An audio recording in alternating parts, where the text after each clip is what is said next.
No livro de Tito, capítulo 3, nós vamos ler do versículo 3 ao versículo 8. E nós queremos falar, em se tratando do Espírito, falar sobre aquela que é a primeira obra do Espírito na vida do salvo, que é a obra da regeneração. Tito 3 a 8 diz assim a palavra do Senhor. Pois nós também no passado éramos insensatos, desobedientes, desgarrados, escravos de todo tipo de paixões e prazeres, vivendo em maldade e inveja, sendo odiados e odiando-nos uns aos outros. Mas quando se manifestou a bondade de Deus, nosso Salvador, e o seu amor por todos, Ele nos salvou, não por obras de justiça praticadas por nós, mas segundo a sua misericórdia.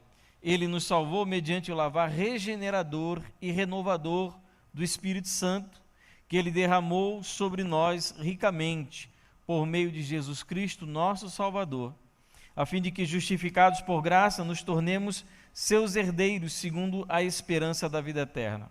Fiel é esta palavra, e quero que você fale ousadamente a respeito dessas coisas, para que os que creem em Deus se empenhem na prática de boas obras. Estas coisas são excelentes e proveitosas para todas as pessoas. Vamos orar. Deus, eu quero agradecer, louvar e bendizer o teu santo nome.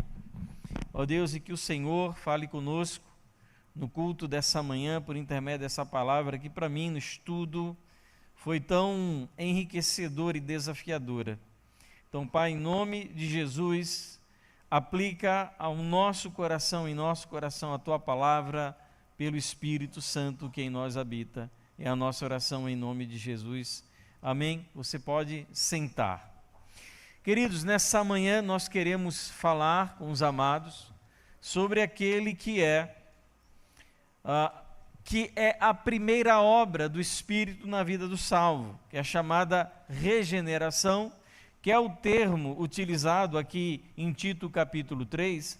Nós lemos a expressão regeneração e renovação no versículo 5 de Tito capítulo 3, mas nós encontramos essa mesma realidade da regeneração descrita em Tito capítulo 3 a 8, em outros lugares na Escritura. Quer dizer, é utilizada outra expressão, mas se referindo exatamente à mesma coisa. Então, quando Paulo falando a Tito sobre regeneração, ele usa esse termo, a lavagem regeneradora, a regeneração do pecador, nós encontramos outros textos que se referem à mesma situação, como por exemplo, quando a Bíblia trata sobre que nós somos ressuscitados, também faz referência à regeneração.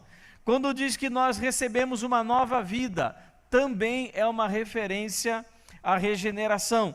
Quando diz que nós fomos feitos novas criaturas, o que é ser nova criatura? Também se refere à regeneração, de que nós devemos nascer de novo ou de que temos um novo nascimento.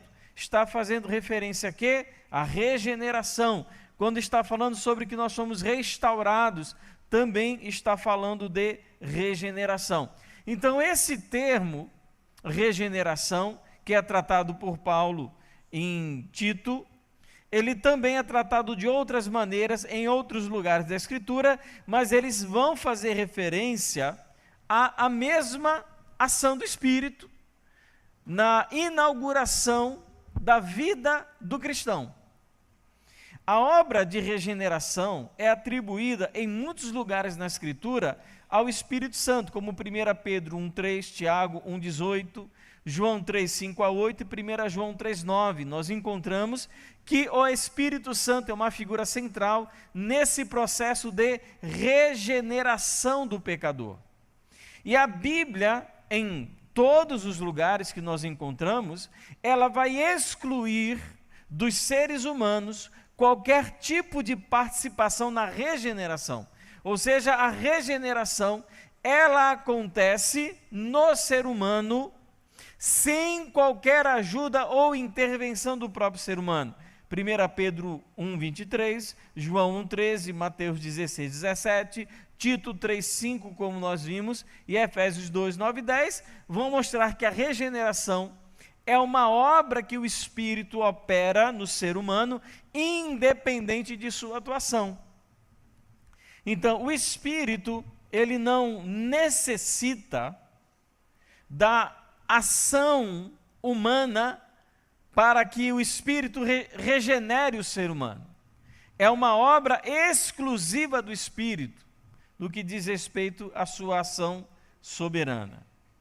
E o que nós encontramos então aqui em Tito capítulo 3, 3 a 8, é uma descrição muito interessante de como esse processo acontece. Versículo 3, ele vai falar sobre como nós éramos. Nós fomos criados à imagem e semelhança de Deus. Nós estudamos isso hoje na escola bíblica dominical, sobre o ser humano criado de maneira igual, semelhante a Deus, para que desfrutasse dessa relação com Ele. E, no entanto, apesar de termos sido criados à imagem e semelhança de Deus, por causa do pecado, nós descemos ao mais profundo abismo da depravação. Então, apesar da magnânima, maravilhosa, sobrenatural e incrível obra do Espírito na criação, quando cria o homem, a imagem e semelhança de Deus, nós, por causa do pecado, nos tornamos completamente distantes e ausentes de Deus. E essa descrição que Paulo fala lá no capítulo 3, versículo 3, pois nós também, no passado, ele não se refere apenas a alguns pecadores. Está falando que alguns pecadores são, segundo essa descrição que ele dá no versículo 3. E ele nem está falando do pior dos pecadores ou dos piores dos pecadores. Olha, o pecador quando cai, o pecador quando desobedece a Deus, ele pode chegar a ficar assim. É o pior estágio que um pecador pode ficar. Ele não está falando isso. Ele está falando que todo pecador é dessa maneira. Ele está falando de mim e está falando de você.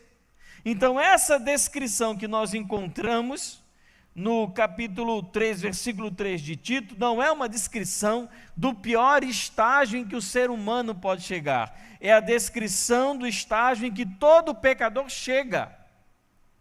Então, ele está falando sobre mim, está falando sobre você, está falando dos melhores homens desse mundo, está falando dos mais éticos, dos mais moralmente íntegros. Todo pecador, ele chega a ficar nesse estágio. E olha como ele descreve no versículo 3, como é o ser humano sem Cristo. Eles são insensatos, o que significa incapacidade de ter qualquer discernimento ou conhecimento espiritual, apesar de só o que existe hoje na nossa sociedade são pessoas, entre aspas, espiritualizadas. Mas sem Cristo o ser humano ele é insensato, ele faz as coisas sem discernir espiritualmente, ele é desobediente, você, eu, nós, todos, todo pecador é desobediente, ou seja, ele não se submete a absolutamente ninguém, ele não gosta de obedecer à lei, ele não gosta de obedecer à sua própria ética, não gosta de obedecer à sociedade, não gosta de obedecer normas e muito menos gosta de obedecer a Deus. Não se submete a ninguém. Ele está desgarrado, em outras expressões nós encontramos extraviado, ou seja, ele está longe da verdade e da realidade, mas ele não consegue perceber isso.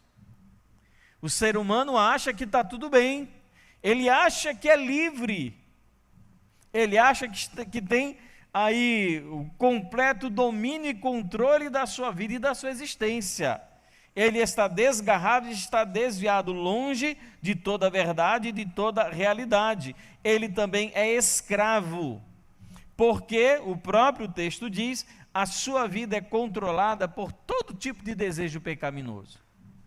Então é muito curioso você perceber isso, que enquanto as pessoas acham que elas são livres para desobedecer e para pecar, o que na verdade elas são escravas, controladas por desejos e coisas que Deus odeia. Está pipocando aí, Lúcia, esse bicho?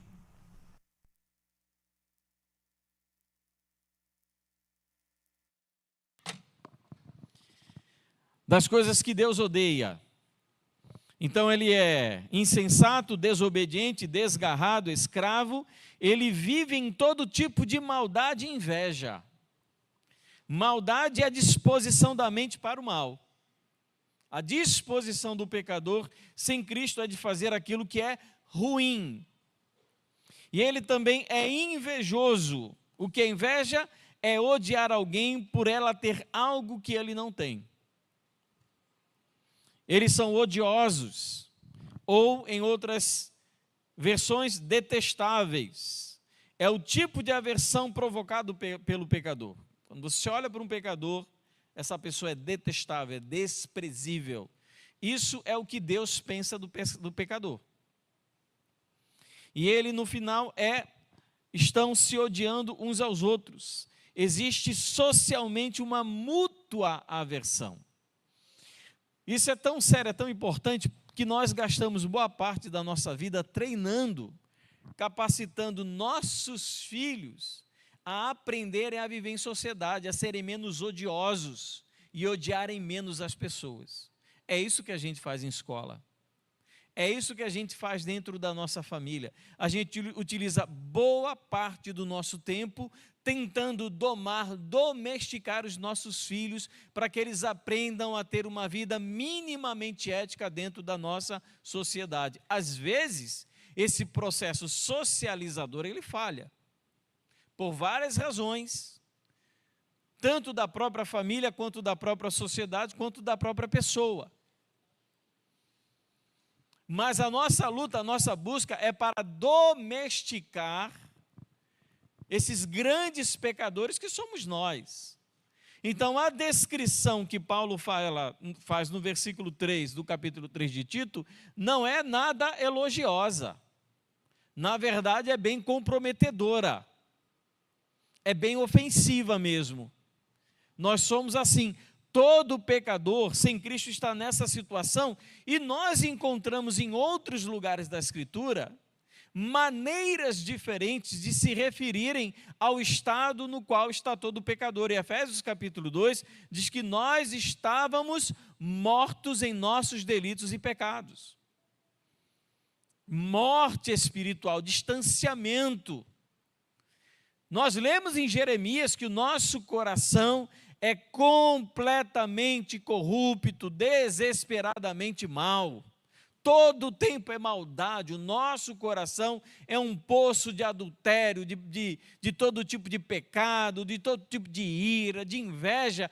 Essa é a descrição que a Bíblia faz dessas criaturas criadas à imagem e semelhança de Deus. Não é chocante isso?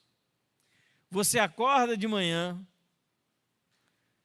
você toma aquele banho, fica cheiroso, cheirosa, passa aquela maquiagem, ou o rapaz passa aquele gel no cabelo, bota aquela roupa limpa, bonita, pega a mochila, vai para o trabalho, vai para a escola. Você deve se achar o máximo quando você faz isso, né? Incrível, estou perfeito, na melhor forma da minha vida, minhas escolhas são as melhores, eu sou a melhor versão de mim mesmo. E quando Deus olha lá do céu para esse ímpio pecador, diz que você é o pior tipo de pessoa que existe nesse mundo. Que você não vale nada, que você não tem valor intrínseco algum, porque a sua vida é uma vida de pecado. Então nós entendemos plenamente, completamente todas as razões que Deus ele tem para odiar os pecadores, para abominar pessoas como eu e como você. Veja a descrição. Se você encontrasse uma pessoa, não precisa ser parente, porque parente a gente é obrigado a aguentar, não é verdade? Parente a gente é obrigado a aguentar, né? É como diz, né? Jumento e filho só procura quem é o dono, não é verdade? Não é assim? O pessoal diz brincando. Então olha só, tirando a sua família que você é obrigado a amar, você é obrigado a conviver, Se você encontrasse no seu trabalho, na sua vida social, uma pessoa insensata, desobediente, uma pessoa escrava de todo tipo de pecaminosidade, de droga, de vício, de prostituição, de fornicação, uma pessoa maldosa, uma pessoa invejosa, você ia gostar de conviver com essa pessoa? Ora, se você é esse tipo de pessoa que tem dificuldade de conversar com uma pessoa igual a você, por que Deus é obrigado a ela aguentar? Se você não consegue conviver com pessoas difíceis, por que Deus é obrigado a conviver com você? Por isso, por conta dessa situação lastimável, de morte, como diz capítulo 2 de Efésios, de afastamento completo de Deus, como diz o texto de Romanos, capítulo 5, não existe, olhando por essa perspectiva, nenhuma esperança para a humanidade. Aí que brilha a luz gloriosa da doutrina da regeneração, a partir do no capítulo 3, a partir do versículo 4 de Tito. Ele começa o versículo 4 dizendo: mas quando se manifestou a bondade de Deus, o nosso Salvador. Então perceba que o que os ímpios são agora, nós um dia já fomos. E em nada nos diferenciávamos, e o que nos deveria impressionar não é que o ímpio não seja salvo. Não é isso que deve nos impressionar, mas como Deus pode amar o ímpio, é como Deus pode me amar. A regeneração ela é chamada, em João capítulo 3, versículo 7, de novo nascimento. E é o novo nascimento que produz uma nova criatura, 2 Coríntios 5, 17. E é dessa regeneração que Paulo está falando em Tito capítulo 3, que procedem a fé, a justificação e a santificação. Então, a regeneração é o início da vida cristã. A vida cristã começa pela regeneração do pecador. O pecador só pode responder a Deus com fé se antes ele for regenerado para isso. É o que Jesus falava no Evangelho de João: ninguém pode vir após mim se o Pai não o trouxer. O que é esse trouxer? É o que nós chamamos de regeneração. Quais são as características da regeneração? Eu cito aqui, amados, 5 características da regeneração. Primeiro, a regeneração é um ato essencial. O pecador, ele só é salvo se ele for regenerado. João capítulo 3, versículos 3 a 5, tem uma maneira muito própria de declarar essa realidade. Se você não nascer de novo, você não pode entrar no reino dos céus. Sem regeneração, todas as possibilidades, as portas do céu para você seguem e permanecem fechadas. É um ato essencial. O Espírito precisa regenerar você. Segundo, é um ato exclusivo. Porque a regeneração não é produzido por qualquer ação ou intenção humana, exclusivamente é o Espírito que regenera a pessoa, João capítulo 1, versículo 13. É um ato exclusivamente produzido por Deus através do seu Espírito. Terceira característica, é um ato definitivo. Tito capítulo 3, versículo 5 diz isso: porque você só é regenerado uma vez. Não existe crente que passou por 2 regenerações. Não existe crente que passou por 4 regenerações. Por 2, você é regenerado uma vez, e de uma vez você é regenerado por toda a sua vida. É um ato definitivo. Você não encontra em nenhum lugar nas Escrituras, em absolutamente nenhum lugar, uma pessoa que tenha sido regenerada, tenha perdido a regeneração e depois tenha sido regenerada novamente. Não existe isso. Isso não existe. O Processo da regeneração, quando o Espírito regenera um pecador, essa regeneração, ela é plena, completa e é por toda a sua vida. 4. Uma outra característica da regeneração é que é um ato interior. Não é uma mudança exterior. Não é mudar de roupa, não é mudar de linguagem. Não é mudar prioridades. A mudança começa por dentro. Nós encontramos isso em Ezequiel capítulo 36, versículo 26 a 27. Inclusive, nós terminamos há pouco tempo a leitura do livro de Ezequiel. Ele diz: e eu porei dentro de vocês um coração novo. Eu porei dentro de vocês um coração que os fará obedecer os meus mandamentos. É no coração, é no interior, é na mente, é na vontade do pecador que ocorre a regeneração. Não é no seu calendário, não é na sua conta bancária, não é na música que você ouve. A regeneração é um processo profundamente interior, produzido pelo Espírito dentro do pecador. É um ato interior. E quinto e último, é um ato sobrenatural. É algo tão único e tão maravilhoso que é muito difícil de escrever com palavras. Pesquisando muitos livros, comentários, livros de teologia, teologia sistemática, teologia bíblica,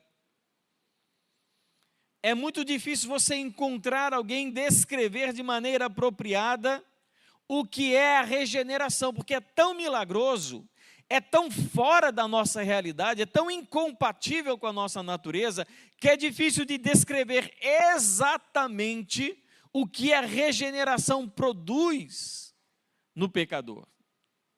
Efésios capítulo 2, versículo 10, vai tratar sobre essa realidade. É uma morte que é substituída pela vida. É uma velha criatura que se torna uma criatura completamente nova. É assim que é descrito o processo da regeneração. E por que a regeneração ela acontece? Versículo 7 nos ensina. E nós, no versículo 7, a fim de que, justificados por sua graça, nos tornemos seus herdeiros segundo a esperança da vida eterna. Existem dois propósitos que existem na regeneração. Primeiro, o texto do versículo 7 diz, é nós sermos justificados pela sua graça. Por que nós somos regenerados? Nós somos regenerados para que, após regenerados, a justificação cancele nossos pecados por causa da justiça de Cristo. Então, para nós recebermos a justificação, ou seja, o que é a justificação? É Deus me declarando justo com base na sua justiça, quando Ele leva sobre si o meu pecado. Isso é justificação. Ele me declara justo. Olha, eu paguei a pena dele, eu paguei pela culpa dele, ele está limpo, eu levei o pecado desse pecador. Isso é justificação. O texto diz que nós somos regenerados para que nós possamos ser perdoados por Deus. Quem for regenerado será justificado. É muito interessante isso. Qual o propósito da ação do Espírito em em regenerar o pecador? Para que ele receba, após a regeneração, a justificação, perdão. Então, primeiro, só é perdoado quem é regenerado. Quem não é regenerado pelo Espírito, pode vir à igreja, pode confessar um bocado de coisa, pode falar um bocado de coisa que cometeu durante toda a sua vida, mas sem regeneração do pecador, ele não consegue obter o perdão de Deus.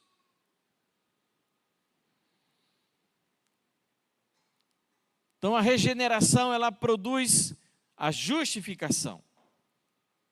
E nós somos regenerados para sermos perdoados e não o contrário. Olha como isso é interessante aí no versículo 7. A fim de que, justificados por sua graça. Então nós somos regenerados para que nós sejamos justificados por sua graça. Então é um processo. Nós não somos justificados e perdoados para sermos regenerados. É justamente o contrário. O Espírito nos regenera de uma vida de pecado, de uma vida de alienação de Deus, para que, regenerados por Ele, nós tenhamos acesso à graça salvadora, justificadora e perdoadora de Deus.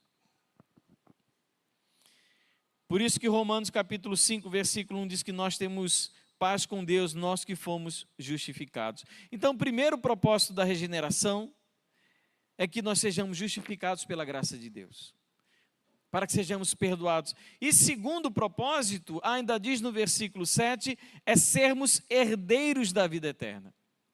Então, o estado produzido pela regeneração, que nos torna novas criaturas justificadas pela graça de Deus em Cristo, nos conduzirá à eternidade. Então, é um processo. Você é regenerado, você é justificado, e agora você tem a sua vida preservada para a eternidade, porque depois de justificado, você se torna herdeiro de Deus. Talvez, queridos, nessa vida nos sejam negadas bênçãos materiais, mas nada, absolutamente, nos será tirado da nossa próxima vida. Então, qual o propósito? Após regenerados, é que nós possamos ser justificados, perdoados por Deus e nos tornemos herdeiros da vida eterna. Tudo começa na regeneração. E como devemos ser? Versículo 8. Fiel é esta palavra e quero que você fale ousadamente a respeito dessas coisas, para que os que creem em Deus se empenhem na prática de boas obras. Estas coisas são excelentes e proveitosas para todas as pessoas. Então, nós vimos o contraste do versículo 3, daquele pecador que é odioso, que é desprezível, que é maligno, que é pérfido, que é invejoso, que é escravo de todo tipo de pecado. O que nós encontramos agora no versículo 8 é a situação atual, presente, daquele que foi justificado, regenerado por Deus. O ensino sobre a vida do pecado, o ensino sobre a vida no pecado e a regeneração através do Espírito deve ser proclamada abertamente a todos os crentes. É o que ele está dizendo, fala isso abertamente para todo mundo. Ensina sobre essas coisas. Existem coisas que estão no passado do cristão, versículo 3. Todos nós éramos daquela maneira. Todos nós éramos escravos do pecado. Até aqueles que acham que não são escravos do pecado. Nós somos escravos do pecado, éramos escravos. Odiosos, invejosos, orgulhosos, presunçosos, nós éramos assim. Mas essas coisas que nós éramos devem ficar no passado. É lá que deve permanecer. Aquele Anderson odioso, aquele Anderson invejoso, aquele Anderson maldoso, desprezível, presunçoso, orgulhoso, escravo do pecado, ele deve ficar no passado. O seu eu antigo, a sua velha natureza deve ficar no passado. E como crentes regenerados, justificados e herdeiros da vida eterna, nós agora precisamos adotar uma vida condizente com aquilo em que nós fomos transformados. Nós não somos mais aquelas pessoas desprezíveis, odiosas. O que nós devemos ser? Como devemos agir? E Paulo usa aí no final do versículo 8 uma expressão muito interessante. Ele diz assim: se empenhe na prática de boas obras. Primeiro ele fala sobre se empenhar, o que envolve o nosso zelo, nossa dedicação e muita força de vontade.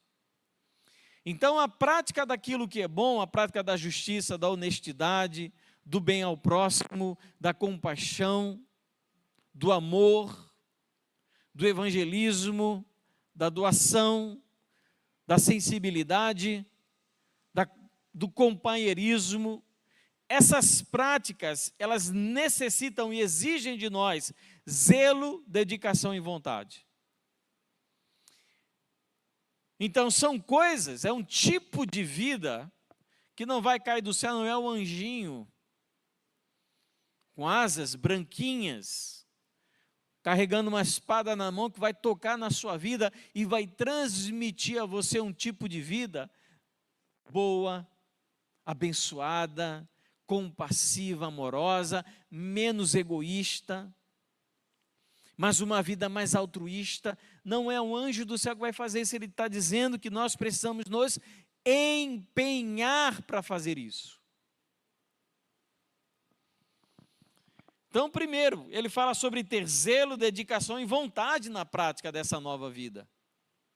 Segundo, ele diz, se empenhe na prática, ou seja, não é no discurso, não é no debate, não é na intenção, não é nos videozinhos do TikTok, você dando esmola para um mendigo e filmando ao mesmo tempo. Não é você mostrando e apresentando para o mundo suas melhores ações, é você se empenhar para fazer, é na prática. Não é falar sobre boa obra. Não é fazer um programa social que discuta a boa obra. É você se empenhar na prática das coisas que são boas. Isso que é a vida de uma pessoa regenerada. A vida de uma pessoa regenerada. Queridos, a gente tem, cristão, tem tanta boa obra e simples para fazer. Ah, pastor, isso quer dizer que eu tenho que abrir um projeto social? Eu tenho que abrir uma obra missionária num país da África. Boa obra é quando você perdoa quem lhe magoa. Boa obra é quando você se arrepende quando magoa alguém. Boa obra é quando você evangeliza alguém. Boa obra é quando você ora por alguém. Boa obra é quando você cuida bem do seu marido, quando você cuida bem da sua esposa, quando você educa bem os seus filhos. Isso é boa obra. Você não precisa sair aqui para o Japão para proclamar o evangelho, para enfrentar os grandes ímpios e pecadores da sociedade. Você faz isso com o seu vizinho, seu colega de trabalho, com seu amigo da escola. É na prática. E ele fala das boas obras. Se empenhe na prática das boas obras. Essas boas obras aqui recebem 2 qualificativos. Primeiro, porque essas boas obras são coisas excelentes. Se envolva naquilo que é melhor. Se envolva naquilo que é excelente, que é supremo, que biblicamente é superior. Eu não estou falando de você entre aquele restaurante de R$10 e o de R$1.000. O de 1.000 é excelente. Não são nesses valores mundanos e seculares. Eu estou falando de valores relativos à vida, especialmente uma vida que agrada a Deus. O que Deus, Ele trata como uma obra excelente? São essas coisas que devem ocupar a nossa prática. Então, são coisas excelentes. Em segundo lugar, são coisas proveitosas para todas as pessoas. Coisas que a gente faz, ações, atitudes que trazem proveito. É interessante que ele não vai falar, olha, faz coisas que tragam proveito para a sua vida. Ele não fala sobre a sua vida. Ele não está falando sobre você. Ele fala sobre fazer coisas excelentes que tragam proveito para todo mundo. Meus irmãos, como a gente é egoísta. Como a gente só pensa na nossa própria barriga.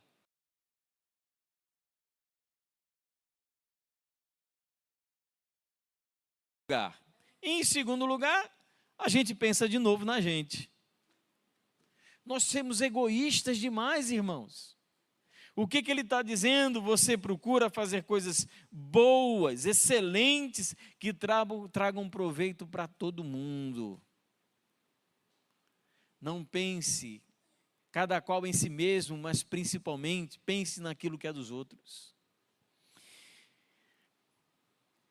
É isso que a gente deve fazer como pessoas regeneradas, pessoas nascidas de novo. E eu quero concluir fazendo aqui 3 aplicações fora aquelas que nós já compartilhamos. Primeiro, esse texto nos ensina a ter uma disposição de compaixão e paciência evangelísticas, porque nós também fomos desobedientes e incrédulos no nosso passado. Então, muitas pessoas tiveram paciência com a gente. Nós precisamos ter paciência também com os outros. É o que ele começa lá no versículo 3, pois nós também no passado.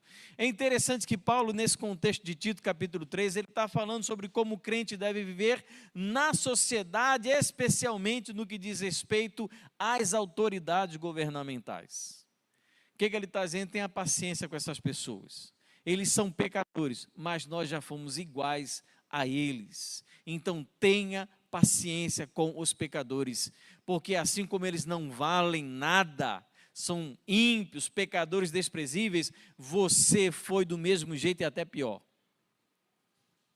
Então tenha paciência com o incrédulo.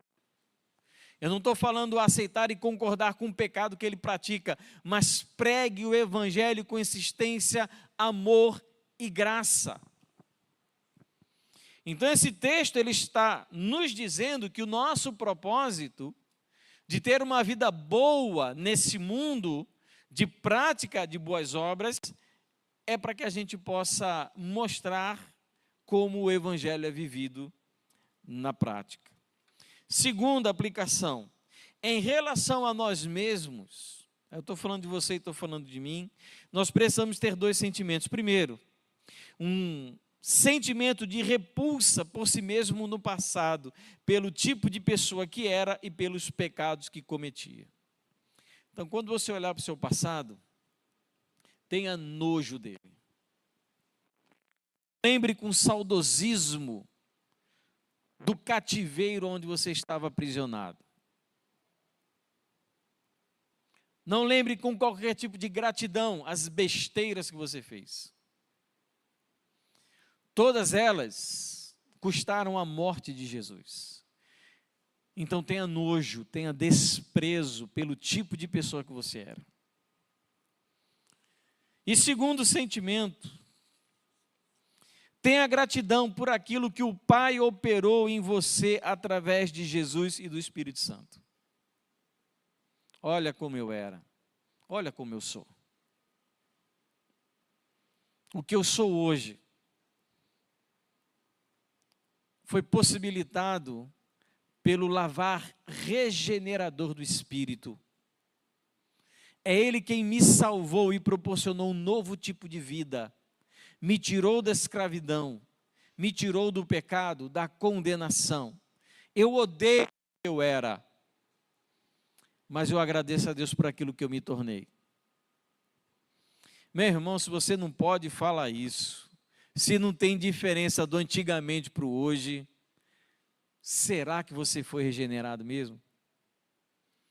Será que você não está resumindo a mudança do evangelho na tua vida a uma atividade de fim de semana, a música que se escuta, a tipo de leitura e a palavras que você pronuncia? Será que você não está iludido em relação à regeneração da tua vida? Você tinha uma vida tão envolta no pecado que pensou, preciso prosperar. Vou abandonar o álcool, vou abandonar as drogas, vou abandonar a prostituição e vou para a igreja. É igual eu vi essa semana um meme, o cara, né, preso, algemado, e alguém perguntou, o repórter, o que você vai fazer quando você sair daqui? Disse, meu irmão, eu vou fazer uma caveira, vou fechar aqui as costas. Sei quem viu isso. Aí o repórter perguntou, mas você não disse que é para a igreja? Ah, é verdade, não posso não porque eu vou para a igreja. Será que é só esse tipo de mudança que a gente percebe na nossa vida, ou pouca mudança, ou nada mudou? De pessoas que de fato mudaram o linguajar, a gente não fala palavrão, né? A gente não vive se agredindo verbalmente, a gente não ouve Iron Maiden, não ouve AC/DC, não ouve Black Sabbath, mas ouve Oficina G3, PG, Banda Resgate, Projeto Sola. A gente não usa mini saia, a gente usa calça comprida, usa saia comprida. A gente não pinta o cabelo, a gente não faz tatuagem, a gente não usa, né, essas coisas loucas que esse mundo usa, mas a regeneração, pronto, é só isso aí. Mas o nosso coração continua orgulhoso, o nosso coração continua invejoso, a nossa alma continua cheia de amargura, a nossa língua é um poço de Satanás, é falando mal e detonando todo mundo. A gente tem que olhar. Às vezes, igreja faz mais mal do que bem para determinadas pessoas. Para a pessoa não regenerada, a igreja às vezes faz mais mal do que bem. As pessoas se tornam egoístas, faladeiras, maledicentes, sedentas por poder. Quando assumem a liderança de uma igreja, se tornam roubadoras, escravizam e abusam das pessoas. Eu estou falando mentira? Não estou. Ou você acha que esses pastores abusadores aí, que vivem roubando de igreja, eles são crentes de verdade regenerados? Não são. Então você pega um cara que não tinha nada na vida, você entrega uma igreja, ele se acha o dono e proprietário da igreja. Pessoa regenerada? Não é.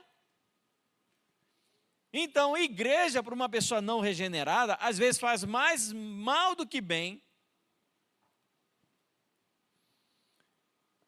A gente precisa, queridos, olhar para o nosso passado e identificar no nosso passado o tipo de pecado e de pessoa que a gente não gostava de ser, porque Deus abriu os nossos olhos em relação a isso. E olhar para o nosso presente e dizer: eu agradeço a Deus pelo tipo de pai que eu me tornei, eu agradeço a Deus pelo tipo de pastor que eu me tornei, eu agradeço a Deus pelo tipo de profissional que eu me tornei, porque foi obra regenerativa do Espírito. Então, um sentimento de gratidão. E sobre, terceira aplicação, sobre a nossa vida, sendo nós regenerados. Eu quero citar 2 textos aqui, que falam sobre regeneração. 1 João 3,9, todo aquele que é nascido de Deus não vive na prática de pecado, porque nele permanece a semente divina. Esse não pode viver pecando, porque é nascido de Deus. E o segundo texto, 1 João 5,4, porque todo que é nascido de Deus vence o mundo, e esta é a vitória que vence o mundo, a nossa fé. O que eu quero dizer com isso é que o regenerado, ele encontra forças para lutar contra o pecado. Ele consegue identificar, ele consegue perceber, e ele sabe quando ele está pecando. E ele consegue, pela força do Espírito que habita nele, sendo ele uma nova criatura, ele consegue força para lutar contra o pecado. Porque a regeneração, ela é sucedida pela santificação. Ninguém só é regenerado. Ninguém para no estágio da regeneração. Ah, eu só fui regenerado, eu ainda não cheguei no processo da santificação. Quem é regenerado, procura se santificar. Se não quer santificação, se não está se santificando, ainda não começou a ser regenerado. Isso implica, na nossa vida pessoal, tanto o abandono constante do pecado, constantemente, identifiquei, vou lutar. Queridos, eu não estou falando de coisa simples, não. Eu não estou falando de se livrar de um pecado como alguém que se livra daquela comida na geladeira que você esqueceu e acabou criando bolor. Você pega aquela comida, dá aquela pisada na sua lixeira e joga fora. Eu estou falando sobre coisas que muitas vezes a gente quase soa sangue para se livrar delas. De coisas que estão entranhadas em nossa estrutura e na nossa natureza, na nossa mente e no nosso coração. É mágoa, é amargura, é vício, é todo tipo de escravidão, de coisa que a gente faz, de omissões, de maneira como a gente trata as pessoas. E essas coisas na nossa vida muitas vezes saem e saem com muita insistência.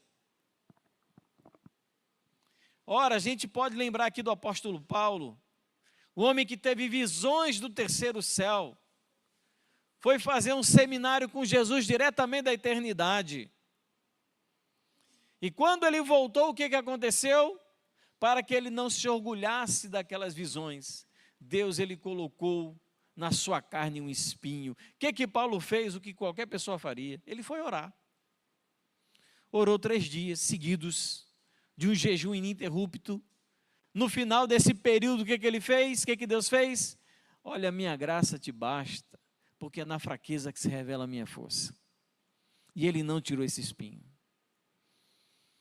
E a gente tem que fazer como Paulo, com os vários espinhos. Eu não acredito que crente tem um espinho, não. Eu acredito que tem vários, muitos. Uma roseira. Acho que a nossa vida é envolta numa roseira, bem espinhenta. São muitos. E como a gente lida com isso? Com muita oração e com muita insistência. Não vai sair de primeira, não vai sair de segunda. A gente chora amargamente, a gente pranteia, a gente busca Deus, a gente questiona Deus, a gente conversa com amigo, a gente conversa com pastor, a gente conversa com algum tipo de pessoa mais madura, porque a gente quer se livrar. É uma luta constante, é uma briga contra o pecado. Mas o não regenerado, o que ele faz? Ele se entrega de corpo e alma para aquilo. Ele abraça, sabe? É aquele cara que passa a vida criando um leão, fofinho, pequenininho, quando ele cresce aquele leão gigante, aquela juba maravilhosa, ele se abraça achando que é um gato. De uma hora para outra, o que o leão faz com ele? Devora, ataca, mata, destrói, despedaça aquele homem. É assim que o não regenerado faz com o pecado. Ele se abraça com ele, achando que está domando um gatinho, quando na verdade ele está criando um leão. Um dia o leão mata. Então isso implica no abandono constante, na autoavaliação e autorreflexão sobre o pecado todo dia. A gente cai, a gente se levanta, no outro dia a gente fica de pé, depois cai de novo, é uma briga, uma luta, uma guerra. Mas não apenas isso, queridos, porque a regeneração, sucedida pela santificação, implica no abandono constante do pecado, mas também na adoção de obras que glorifiquem a Deus.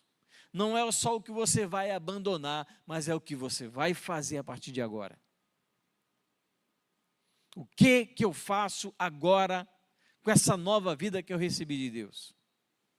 Eu, como regenerado, restaurado, renovado, o que eu faço agora? Então não é só dizer, isso ficou para trás, mas é o que eu tenho na minha frente. O que Deus está me dando para cuidar? O que Deus está me dando para fazer? Quais são os desafios espirituais que Deus está me dando para o meu crescimento e meu desenvolvimento espiritual? É assim, amados. É assim que a gente deve viver a nossa luta espiritual contra o nosso pecado, sabendo que nós somos santos hoje, salvos, justificados e perdoados, porque nós fomos um dia regenerados pelo Espírito. E acredite, meu irmão, quando eu digo que ele não tinha a menor razão para fazer isso. Não tinha. Eu não sou mais bonito do que ninguém, mais inteligente do que ninguém, não sou mais especial do que ninguém. Mas o Espírito me regenerou. E essa regeneração foi transformada em justificação. E a justificação me conduz no caminho da santificação. E eu preciso, amados, agora então olhar para a minha vida como de uma pessoa regenerada pelo Espírito, para que eu possa então viver essas boas obras que engrandecem o nome do Senhor e são proveitosas para todas as pessoas. Amém, igreja? Eu quero que você feche seus olhos, nós vamos orar ao Senhor agora em nome de Jesus.